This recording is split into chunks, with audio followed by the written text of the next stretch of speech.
Okay, so what I want to show you now is a more extravagant style of wrapping, this kind of ruffle wrap. That's really nice if you don't have to carry it, if you're gifting it, if you want to just make a little bit more of a show. It's a bit more complicated, so bear with me. You're going to need to focus a little bit more, and you're going to need a little bit of extra help in the way of some elastic bands. I'll show you in a minute. So this is quite suited to smaller bottles. You can of course do it on a larger bottle, and you'll see as we go how that might change. Even for the small bottle, I'm going to recommend using the larger size Furoshiki, the 80 centimeter one, because you will get a better ruffle. Now once I've shown you how to do this, I will show you how to do it with the small Furoshiki as well, and just so that you can see the difference and you can see why using the larger one is so much better and gives you such a much better finish. So you're going to start as usual by putting your Furoshiki out on the table on the diagonal in a diamond shape, and now this time what we're going to do is we're going to fold the two corners, the front and back corner. We're going to fold those into the middle so that they're crossing over, and then you're going to put your bottle in the middle on top of the crossover. Now this is where, with different size bottles, you're going to need to just test a little bit. So what you want to do is just lift this up and make sure that you have, it comes up just a bit, like an inch or two, no more, above the top of the bottle. And if it's too long, just cross the two parts of the two corners of the Furoshiki over a little bit more so that you get a better fit. Likewise, if you've got a taller bottle, then you won't be crossing these over. You'll put them out either side of the bottle, and you'll test to make sure it comes up to your larger bottle.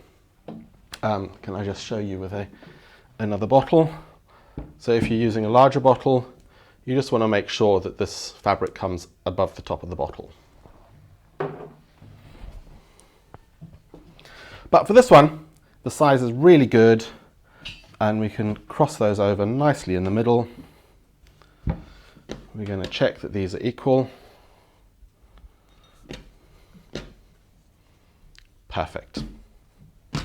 Now, this is where it gets a little bit more fiddly. We're going to pleat each of these sides, and this is where you're going to need to have one of your elastic bands ready and to hand. So starting at one corner, left or right, whichever way works for you, we're going to make about inch size pleats. So what I find easy to do is use two fingers and my thumb and just fold it over, finger and over the thumb each time. You don't have to worry about being too precise because it's all going to ruche out at the end. So gather that together, and now we've got our pleated gathering there. We're going to hold that round the neck, and we're going to take our elastic band and we're going to pop the elastic band round just a couple of times to hold it. Okay. Now obviously, as you get more practiced, and if you get used to doing this, then you can do this without an elastic band, but the elastic band makes it much, much easier. So then we're going to pleat the other side. So two fingers and thumb, we're going to hold it, we're going to go over, and we're just going to walk across, making a nice pleat. Now if that doesn't work for you, you can absolutely carefully fold your pleat using both hands. I'm just used to doing it, so I'll gather it up quickly like that, hold it up to the bottle, and I'm going to get another elastic band and put it around both of them.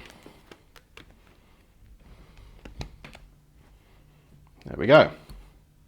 Now we're going to take our two loose ends, and as usual we're going to cross them over, pull it tight. Now you can see there's a lot of bag here, and this is because we've used the larger one so that we get a good ruffle. So what you want to just do is, as you do it, you might just want to tuck some of that in and kind of like encourage the fabric to go nice and neatly around the bottle. So just to show you again, when we take this side, rather than just looping it round, we're just going to kind of tuck some of that fabric in and encourage it to come neatly round the bottle, and then tie it around the neck like we would normally. Now, you can leave that in a little tie at the front, or like I've done on this one, I've taken that back round to the other side and tied it again, and this just helps just to tuck everything in a bit neater. And you give that a little tie, tie that off. And now if we've still got some loose fabric, again, just feel free to gather that fabric and tuck it into that fold so that you've got a nice neat finish to your wrapping. We're just going to tuck that under.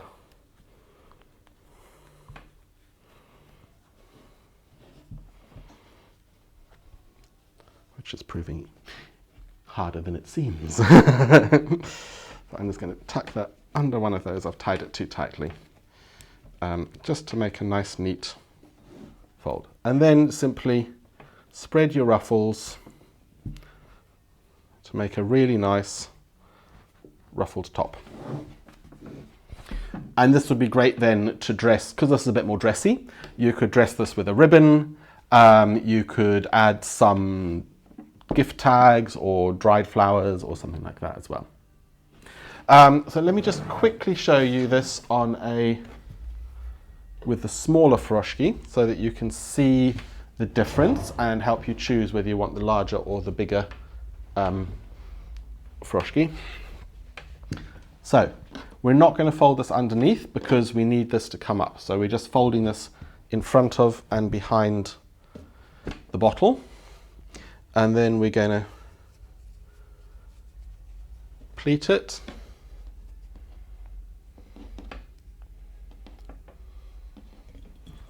And this is the more advanced tying when I'm not using an elastic band. And we're just going to go around twice with our